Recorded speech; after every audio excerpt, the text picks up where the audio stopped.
Hey there, and welcome back to Plays Well with Butter. I'm Jess Larson, and today I'm going to show you how to make one of my favorite things to bring to a Thanksgiving celebration. No, it's not turkey, it's not stuffing, and it's not pie.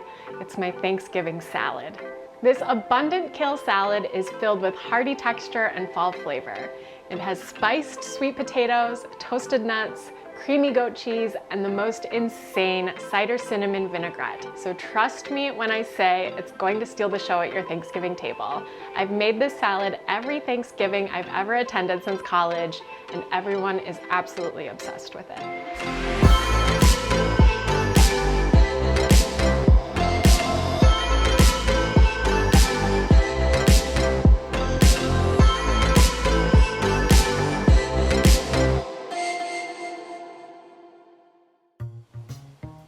Now, you might be a little skeptical about a Thanksgiving salad, and trust me, I get it. Some people are firm believers that salad doesn't belong on the Thanksgiving table, but I am not one of them. In my opinion, the rich, hearty flavor of a traditional Thanksgiving menu absolutely begs for something fresh to lighten everything up a little bit. And it is the perfect time to bust out a celebratory over-the-top salad. And this salad recipe totally fits the bill.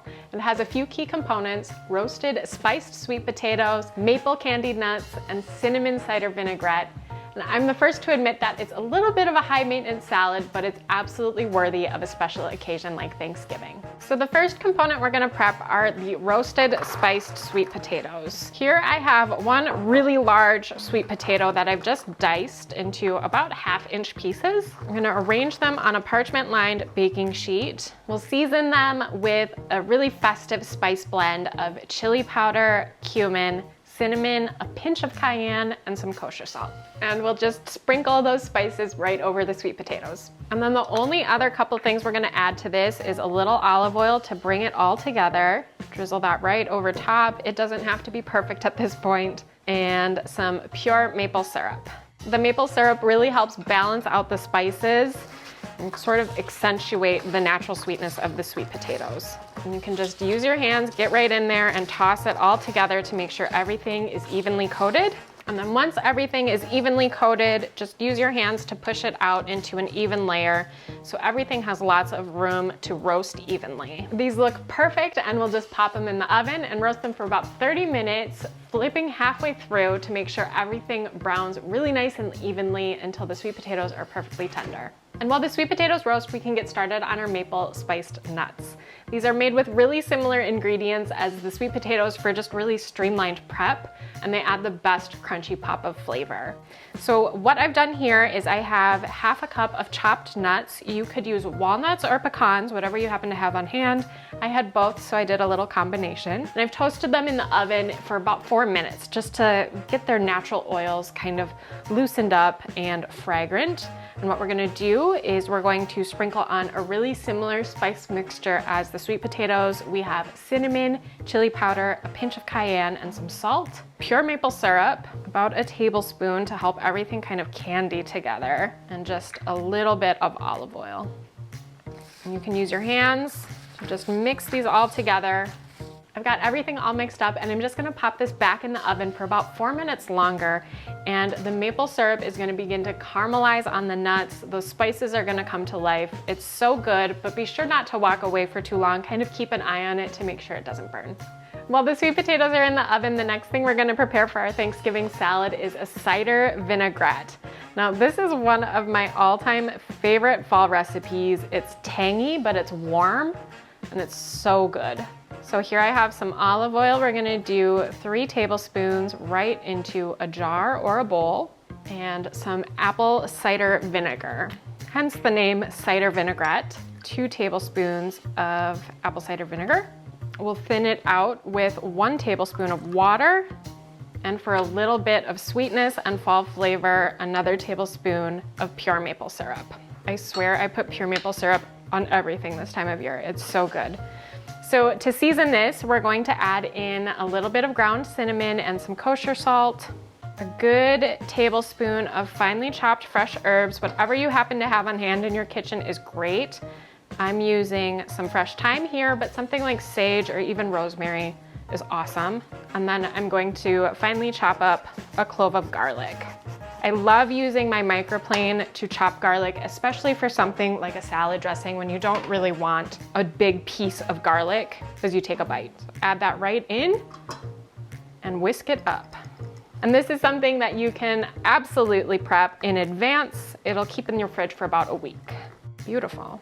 We've got all of our salad components prepped, and the last thing to do is bring it all together. So what we're gonna do first is finely chop some kale. I have some beautiful dinosaur or lacinato kale here, and what you wanna do is grab it from the base and just pull the leaf away from the stem. Another thing that makes a big difference with kale is finely shredding it. I put them into a bundle together like this, and then we're gonna roll it into a tight roll. Take a really sharp knife and just very finely shred it. So it looks like fine little ribbons. And I find when people say that they don't like kale, it's more of a texture thing than a flavor thing. So this is something else that helps combat that. These fine ribbons are much more delicate than trying to eat big pieces of kale because it can be quite toothsome. And what we're gonna do next is another kind of non-negotiable step when it comes to working with kale. It sounds very high maintenance, but we're gonna massage it. So add in some of our prepared vinaigrette. Just a couple spoonfuls is plenty. And get in there with your hands and really work the vinaigrette into the kale. Sounds super ridiculous and high maintenance if you've never heard of this before, but what we're doing is we're breaking down those fibers, making it a little bit easier to chew. Once it becomes vibrantly green like this and it's a little bit softer to the touch, you know you've done your job. This is exactly what we're looking for. So we can begin building our salad. We've got our roasted spiced sweet potatoes, our candied nuts. You might want to make a double batch of those because I've been known to eat the entire tray before it makes it to the salad. We've got some pomegranate arils here, and pomegranate arils are really kind of tart and juicy, and they have the best crunchy texture. So it's another texture builder, just like our wild rice. 1 cup cooked. And last but not least, goat cheese. I love how the tanginess of the goat cheese kind of plays with all of those warm, spicy flavors.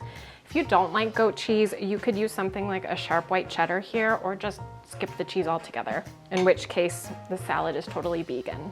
And we will spoon on a little bit more of our cider vinaigrette. Be sure to reserve just a little bit of it for serving and give it a good toss. I absolutely love all the colors in this salad. It's so festive. It looks like fall in a bowl. Got those dark greens, those pops of orange and red, and the flavors here are just to die for. And with that, your Thanksgiving salad is ready to hit the Thanksgiving table. But I'm gonna sneak a bite first. I can't resist this salad. It is so good. It is honestly the perfect bite. It is so hearty but fresh all at once. And you get the sweetness of those sweet potatoes, and you get those pops of texture from the nuts, the wild rice, the pomegranates. It's so good. And the flavor is really unexpected because it's bright, but all of those spices makes it really warm too. It's kind of like a hug in a bowl.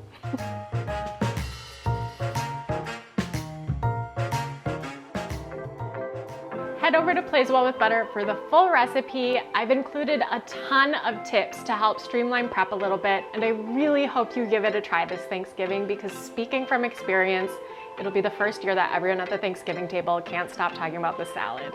But before you go, be sure to like and subscribe for more recipes that pack a big punch of flavor from Plays Well with Butter. I'll see you next time.